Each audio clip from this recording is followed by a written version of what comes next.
Namaste. Namaste. My name is Uma Dinsmore-Tuli, and this is about yoga for women. So I've spent the last 20 years sharing and practicing yoga in a very feminine way that's specifically supportive for women's health, and I wanted to explain a little bit about why that might be a useful and nourishing aspect of yoga, and some pointers really about how I came to choose to practice yoga for women and to offer yoga that supports every stage of a woman's life. So in the first instance, it's really popular to have yoga for pregnancy classes, because everybody can see that there are many aspects of yoga that are so comfortable for pregnant women. But I'm offering you a question really to have a little think about. You maybe as a woman or a teacher who has women in your classes, and to consider that there might be many stages in our lives as women that are really well served by yoga if it actually meets us where we are. So I wanted to talk a little bit about how that evolves, and I came to think about this really through my pregnancies, and also through my experiences with menstruation, fertility, and the perimenopause. So each of these stages are really helpfully supported by yoga. So a little understanding about it, I think, really helps us to support women. So I came to think about this after practicing yoga on and off since 1969, when I first met yoga as a child. And as I became pregnant, I realized there were aspects of my life as a woman that weren't really best served by standard yoga practices. So what I developed was a more yoga therapeutic approach to yoga for pregnancy that uses asana, the physical postures, but also mudra, gestures, and breath, and meditations, and yoga nidra, and a lot of sound practices. And all of these support all of our 5 bodies as women as yoga practitioners. So one of the key aspects of yoga for women that's really overlooked, I believe, is the necessity for a really nourishing, stabilizing practice in the postnatal period. So it's one of the reasons that I'm passionately been developing and sharing training courses for postnatal yoga for many years now, since over the last 15 years. And in the postnatal period, it's not so obvious.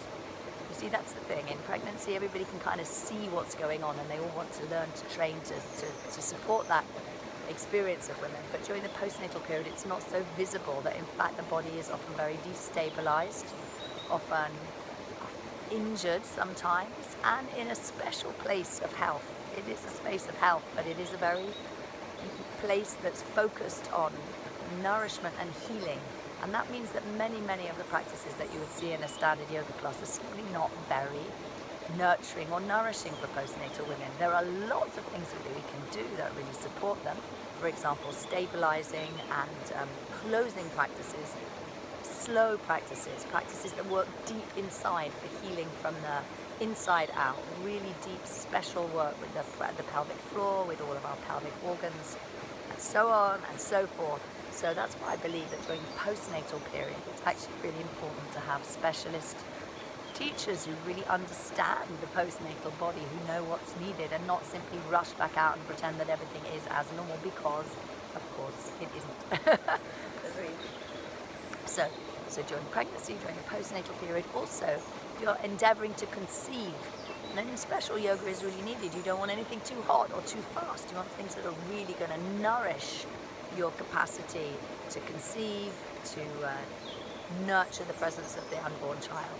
So if you're in any of those places in life, I'd suggest you seek out specialist teachers, or modify your own practice to really nourish you as a pregnant, as a postnatal woman, as a woman seeking to conceive, as a woman recovering in the postnatal period. I'm including recovery from experiences like early pregnancy loss, recovery from terminations, recovery from stillbirth, recovery from these experiences that often bring us into the postnatal place without a baby there, you know. So there can be a lot of grief, and there can also be a lot of necessity to readjust. One might have made these choices or decisions around um, the choice to terminate the pregnancy, and then there might be the need to actually heal and nourish the body. But we may not have made these decisions. They may have been really sad visitations upon us that were unlooked for, you know? And in those places we really need yoga that nourishes and supports us.